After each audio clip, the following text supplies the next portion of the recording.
आगामी ठाणे महानगरपालिकेच्या निवडणुकीमध्ये महायुतीत राष्ट्रवादीनंतर आता भाजपची देखील कोंडी झाली आहे.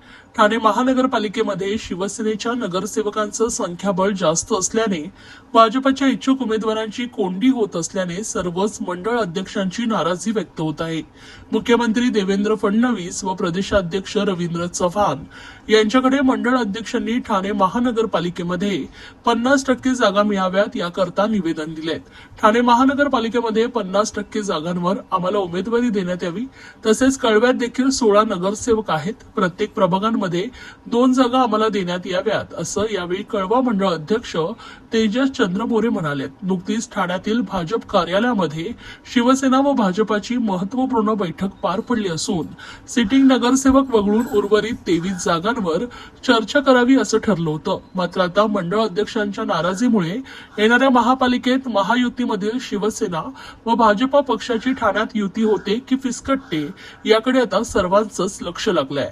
ठाणे शहर मंडळ अध्यक्षांचं आमचं पत्रव्यवहार आम्ही केलेला आहे आणि त्याची लवकरच आम्ही बातमी लावणार आहे. पण आता सध्या आम्ही त्याच्यावर काही बोलणार नाही, कारण की वरिष्ठ आम्हाला बोललेत की अजूनपर्यंत युतीची चर्चा चालू आहे.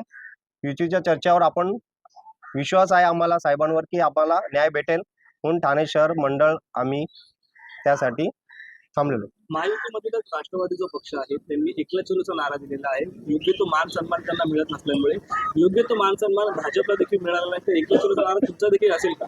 नाही, आम्ही मगाशीच बोललो, आमचा पक्ष संघटने आणि कार्यकर्ते जीवावर चालतो आणि पक्ष हा कोणाच्या वैयक्तिक नाही, आमचा हा संघटने आणि कार्यकर्ता आहे. म्हणून आम्ही कुठल्याही प्रकारचा आम्ही तुम्हाला सांगणार नाही, कारण की वरिष्ठांनी अजून आम्हाला सांगितलं की आम्ही 50% मागणार, 100%, आणि एकला चलो हा कुठलाही नारा नाही. आमच्या पक्षाविरुद्ध कुठलीही भूमिका नाही. पक्ष हा आमचा, आम्ही जन्मच आमचा पक्षात झालेला, आम्ही पक्षाच्या विरोधात कुठली भूमिका घेणार नाही. तर मागणी मान्य झाली नाही तर युतीचा काम होणार, तरी पण भाजपचे कार्यकर्ते जर मागणी मान्य झाली नाही तर बघा, भाजपचे कार्यकर्ते एकनिष्ठ आहेत, हे राष्ट्रहितासाठी काम करतात. आहे कुठल्या प्रकारचं आमच्यावर अन्याय होणार नाही हे वरिष्ठांनी आम्हाला सांगितलेलं आहे. जरी तुम्ही म्हणत असाल तुम्हाला नाही वाटत, युतीमध्ये आम्ही लढणार आहोत आणि युतीमध्ये आम्हाला सीट 100% सोडतील हे वरिष्ठ. एकला चलोचा हा नारा कुठल्याही प्रकारचा नाही आमच्याकडे. आम्ही पक्षाचीच भूमिका घेऊन चालणार आहे. आमचा संघटनेवर पक्ष चालतो आणि आम्ही पक्षावर जी भूमिका घेईल ते आम्ही मान्य करू.